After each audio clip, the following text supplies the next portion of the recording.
El noticiero más exitoso de Trujillo. El número 1 en audiencia total. Ahora en Chiclayo. Polémica. Polémica. Sí, Polémica. Con Iván Cubas Coronado. Después de 14 años, regresa con su estilo irreverente, sin pelos en la lengua. El periodista que no se casa con nadie, Iván Cubas Coronado, el defensor de los taxistas, de la ama de casa, del comerciante. No más corrupción. Polémica, con Iván Cubas Coronado y el polémico Lucho Cabrejos. Sí, el comandante Humala promulgó la eliminación del régimen CAS. Sí, una justicia laboral que va a ir increciendo hacia la incorporación de los miles de trabajadores CAS en la administración pública. En todo caso, lo que había antes de la ley era absolutamente inquisitivo, injusto respecto del trabajador. Todo se le exigía a cambio de nada, ningún beneficio laboral. Y el derecho del trabajo es un derecho protector tuitivo. Por muchos años estuvimos regidos por los servicios no personales, vaya expresión tan burlesca contra la empleocracia, servicios no personales. Esto conllevaba una cosificación del ser humano y su trabajo. De los no personales pasamos al régimen del contrato administrativo de servicios, CAS, que como decimos era un régimen absolutamente arbitrario e inconstitucional. El que se haya derogado esta norma, este sistema, y hayamos entrado a una regularización progresiva de la masa laboral en el sector público, creo que es un paso importante que todos debemos reconocer. Doctor Humberto Falla, y evocando al pasado, el 5 de abril Fujimori asesinó la democracia y de paso acabó con los derechos laborales. Sí, fue un legicidio, claro, condenable. Sin embargo, hubieron quienes creyeron en un retorno a la constitucionalidad que el expresidente Fujimori anunció desde Washington cuando pidió ser escuchado por la Organización de Estados Americanos y su secretario general, señor Baena Suárez. La OEA se convirtió en una dama de compañía de la dictadura, creyó en ese retorno a la Constitución que nunca se produjo, porque la convocatoria a un Congreso Constituyente Democrático, así llamado, no era sino tener al primer poder del Estado de hinojos para que le dé una nueva carta política acorde a su medida y expectativas. La retrospectiva de 20 años es bastante clara y, cómo no, con moraleja incluida. Hoy está purgando 25 años de pena privativa de la libertad don Alberto Fujimori, no porque haya disuelto el Parlamento, sino porque indirectamente se dio la libertad o el libertinaje de manejar el país sin ningún contrapeso, sin ningún control, sin ninguna instancia de fiscalización. Jueces sin rostro, venta de las empresas públicas a precio ganga. Perú fue un país ganga por 10 años. Los activos se transfirieron a particulares y estos aún no terminan de pagar el valor de estos activos. Como expresidente de la Comisión de Cuenta General de la República puedo decir que no menos de 30.000 millones de soles tiene el Estado pendiente de cobrar a contribuyentes que han desaparecido del mercado y a compradores de activos del Estado que no le quieren pagar hasta ahora. De modo que el balance es negativo, deficitario de esta dictadura del 92 al 2000. Creo que, no obstante la manera tan humillante como se trató al Poder Judicial, al servicio diplomático, al Ministerio Público, a nosotros mismos, se nos sacó del Parlamento sin reconocernos nada. El pueblo me eligió a mí con la primera votación preferencial, discúlpame Lucho Cabrejos, que tome este caso en primera persona. Del 90 al 95, pero en abril del 92 tuve que volver a mi ciudad, a mi región, sin nada a cambio. De modo que quienes se trasladaron desde sus provincias hasta la capital, como diputados o senadores de la época, con su familia, trasladando matrículas de sus hijos, alquilando viviendas, de pronto esto nos debe llamar a una reflexión. La peor democracia es mucho más conducente que la mejor de las dictaduras. Le declaró la guerra a la mafia fujimorista. Ha señalado que el golpe del 5 de abril fue un sinónimo de corrupción, impunidad, ha tildado de delincuentes a los que dilapidaron los dineros del país y felonía a nuestro querido Perú. Bueno, creo que de la venta del activo del Estado, que estima se vendieron en aproximadamente 8.000 millones de dólares, se han recuperado 280 millones. Si no fuera por la intervención de la fiscal de Zurich, doña Cornelia Cova, el Perú no hubiera recuperado de los paraísos fiscales donde estaban depositadas estas cuentas $1. Y se desaparecieron 8.000 millones de dólares que no tuvieron expresión contable en el presupuesto nacional. ¿Qué se hicieron? Están purgando carcelería ex congresistas, ex generales, ex almirantes, ex fiscal de la nación, ex vocal de su código, intervenir sus cuentas, ordenar su detención preventiva. A nivel global, a nivel del mundo, se ve al Perú como un país que tiene un presidente de la República preso, ministros, almirantes, parlamentarios. De modo pues que sí es posible en una democracia hacer profilaxis, hacer limpieza. No aplaudamos las dictaduras. En las dictaduras no hay fiscalización. Se declaró en emergencia la mitad del Perú, la Sierra Central. Los militares entraban a las chozas de los campesinos, violaban a sus mujeres y a sus hijas. Todo eso se hizo en la dictadura. La Comisión Interamericana de Derechos Humanos ordenó reprocesar penalmente a todos los terroristas. Se gastó dinero y hoy mismo hay una política de reparaciones a tantas víctimas. ¿Cuánto le cuesta al Perú esa dictadura? Mucho. El pasivo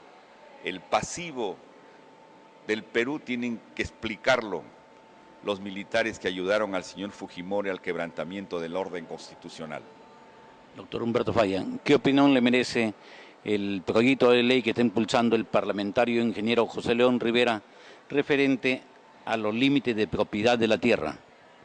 He leído el proyecto de este pacasmaíno muy identificado con su pueblo, el ingeniero León Rivera. Le he hecho a través de la red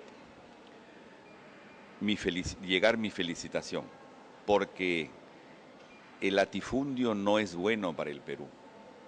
Creo haber recordado en un programa anterior de polémica el libro de Carlos Malpica Silva Santisteban, que en la década del 60 del siglo pasado escribió la obra Los Dueños del Perú, e identificó 13 familias latifundistas que tenían las más grandes haciendas del Perú y tenían acceso en las más altas esferas de la política, gobernaban. Siendo Carlos Malpica senador, también lo era Julio de la Piedra. Y en pleno hemiciclo, yo era un joven, pero asistía desde Chiclayo a Lima, buscando ver en el Parlamento con fruición cómo intervenían esos exponentes del parlamentarismo nacional. Le tocaba la puerta a Vaca, a Viay, a Tausen, a Heisen, y me daban pases para subir a la galería a mirar a estos oradores. Carlos Malpica le dijo entonces a Julio de la Piedra que él llegaba ahí a esa butaca a defender solo sus intereses de hacendado azucarero y que era uno de los dueños del Perú. y Julio Lapiedra no osó responderle una palabra. Saludo al congresista León Rivera. Me parece que se ha adherido al proyecto también el congresista lambayecano Virgilio Acuña. Enhorabuena, todos deberían adherirse. No hay derecho a que en Olmos, que esperamos 80 años, vengan las aguas del Huancabambi y demás tributarios, que una familia se lleve en un día 15.000 hectáreas de las 38.000 que van a ser puestas a subasta. Todos deberíamos estar alertas para impedir que Olmos sea un festín en bien de unos cuantos, priorizando el interés privado y posponiendo el interés público de los agricultores. Doctor, y hay que recordar que el ingeniero León Rivera cursó sus estudios universitarios en la Universidad Nacional Pedro Ruiz Gallo de Lambayeque. Me parecía recordar eso. No tengo el honor de haber intimado, siquiera saludado al ingeniero León Rivera. En la primera oportunidad lo haré y le diré que a través del Facebook le he hecho llegar mis felicitaciones. Doctor Falla, el fiscal de la Nación, doctor José Antonio Peláez Bardales, estuvo en la ciudad de Trujillo hace unos días y ha manifestado que va a hacer todo lo posible para que se le dé un resguardo especial a los fiscales que vienen investigando a las personas que están inmersas en tráfico ilícito de estupefacientes y también en los delitos de extorsión. En buena hora. En buena hora. La integridad física de quienes representan la legalidad en el país está de por medio. Felicito a un fiscal que, abriendo la página de los diarios limeños, me entero que es de Lambayeque y está prestando servicios en Jaén, el doctor Juan Francisco Mogollón. Ha hecho él una investigación muy sesuda respecto de estos delincuentes que forman parte de un crimen organizado y que han venido matando policías y secuestrando empresarios de la zona nororiental. Yo veo con buenos ojos que el señor fiscal de la Nación haya hecho todo un recorrido por el norte. He estado enterado de que visitó Trujillo, Chiclayo y ha estado también en Amazonas, su tierra. Yo tuve el honor de conocer a su digno padre, a don Mario Peláez Bazán, muy amigo del doctor Guillermo Vaca Aguinaga. Cuando me pertenecía a la Juventud Aprista Peruana, pude conocer a Edmundo, que ahora es un magistrado de la Corte Superior de Lima, que venía acompañando a su padre de tránsito a Chachapoyas, hacían estancia en Chiclayo. Así veo que el fiscal de la Nación procede de una familia bien constituida. Sus hermanos, Edmundo, Eduardo, han propiciado la creación de una universidad en Amazonas que lleve el nombre de su padre, don Mario Peláez Bazán, que a su vez fue abogado y presidente del Tribunal Constitucional en los primeros días de su creación. Que se haya dispuesto seguridad para los fiscales, saludamos esta medida.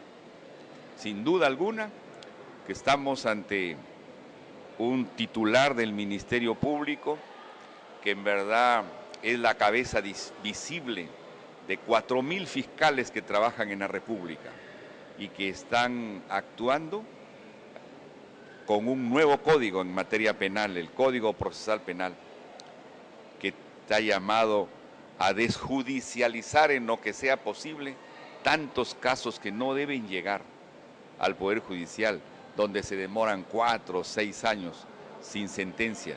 Y hoy, por el principio de oportunidad, que el artículo 4 del Código Procesal Penal, o 2 si no lo recuerdo mal, permite al fiscal acercar a las partes y en un acta concilien bajo su autoridad, que se abre espacio a la celeridad en la justicia, lo que espera el Perú.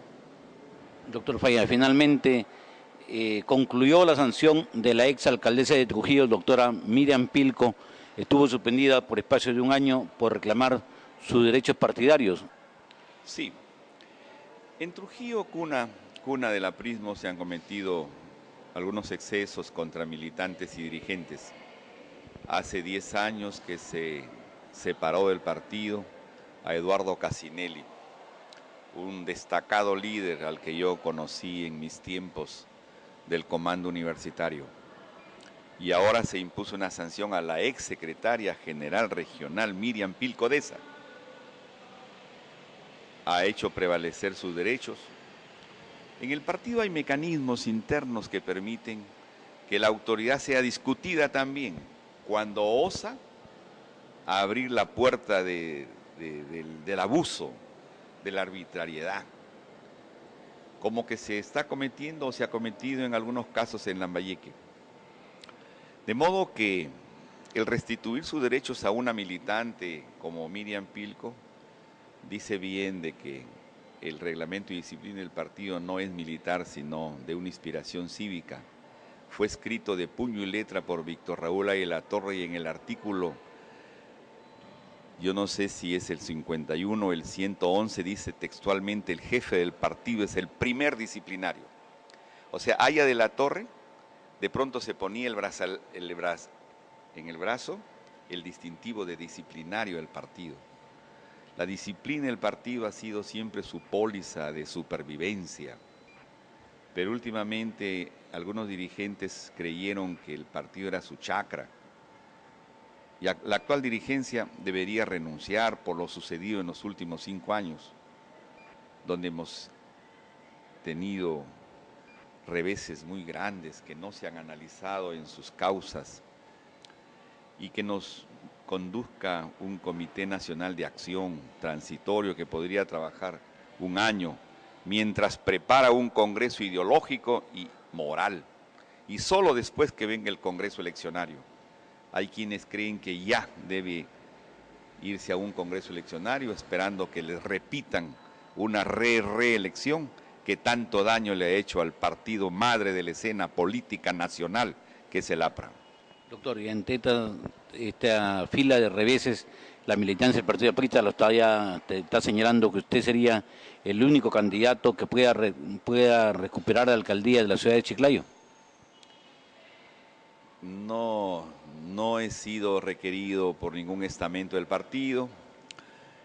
Hoy mismo me comunicaba con dirigentes de La Victoria, encabezados por el compañero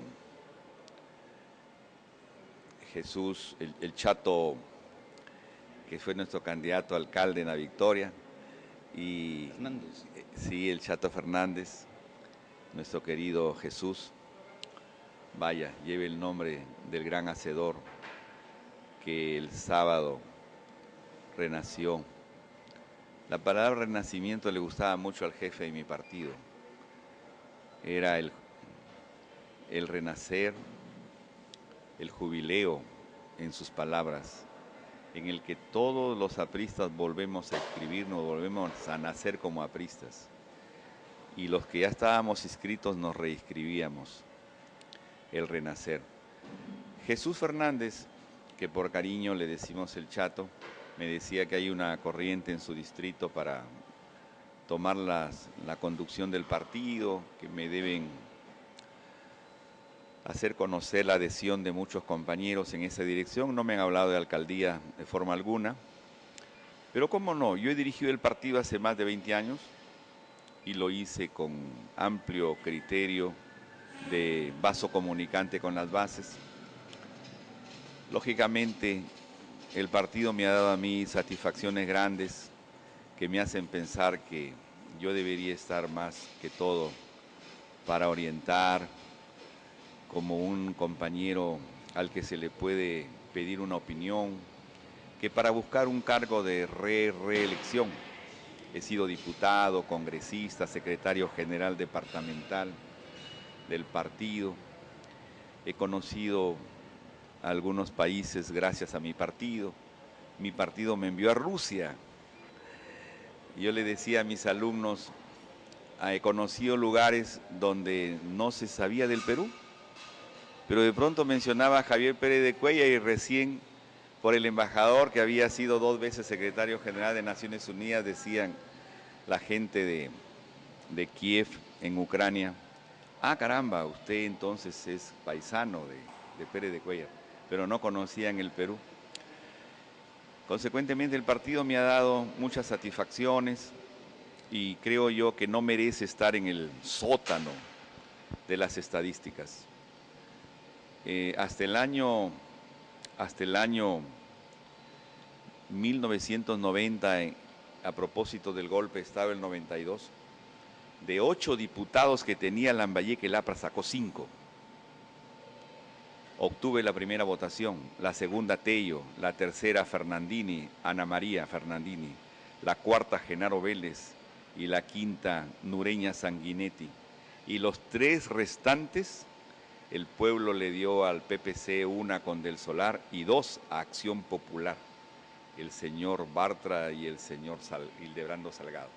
De modo que el APRA era más de la mitad aritméticamente del volumen total del electorado. De modo pues que ya hemos ido bajando y no merecemos estar en este sótano, debemos estar en la azotea, permíteme la gráfica. Nosotros tenemos historia, tenemos doctrina, tenemos un hombre inmarcesible, epónimo, como Víctor Raúl, que ninguna organización política lo tiene, y por eso tenemos la fe y la esperanza de volver a anidarnos en el corazón del pueblo. Y también hay que recordar que hace unos días el regidor Guillermo Segura Díaz manifestó que hoy en día el APRA tiene una dirigencia corrupta, en alusión a Palma Gordillo, que ha quedado desacreditado por cuanto no hay ninguna firma de referente a la revocatoria del dinero Acuña Peralta. Sí, yo creo que el señor Segura Díaz, un hombre de pensamiento claro, un político con ejecutoria limpia, sabe lo que dice. En verdad que a veces tenemos que pasar vergüenza ajena cuando tenemos que recibir críticas de ese calibre, pero responden a la realidad. Yo creo que el partido en cada departamento debería tener plenarias donde participen quienes hemos sido actores, artífices o culpables. Aquí no se excluye nada. Podemos llegar a ser culpables como artífices, actores, y que se nos juzgue. Y así en cada departamento, desde Tumbes hasta Tacna, encontrar caminos de reactivación para cada región, porque el problema de Piura no es el problema de Arequipa, ni el de Arequipa es el problema de Lambayeque, por solo poner 2 ejemplos del norte y del sur. Cada realidad del partido en su región es propia y deberíamos enfrentarla con herramientas aplicables a esa región. Aquí en Lambayeque hay que resembrar aprismo, decía Heisen. Estoy tomando palabras que escuché del Cuco Heisen hace ya más de 40 años. Él era ingeniero agrónomo, graduado en Argentina, y decía hay que resembrar aprismo. En Lambayeque está a flor del surco, el APRA. En las haciendas azucareras, ¿cuánto hemos descuidado? Ahí siempre había un representante en la Cámara de Diputados que era la voz de los trabajadores azucareros, el último de los cuales fue mi compañero Bernardino Céspedes Pérez, pero anteriormente nuestra querida la chola Andrea González Correa. Y anteriormente hemos tenido obreros, azucareros, trabajadores manuales. Eso ha sido el APRA siempre.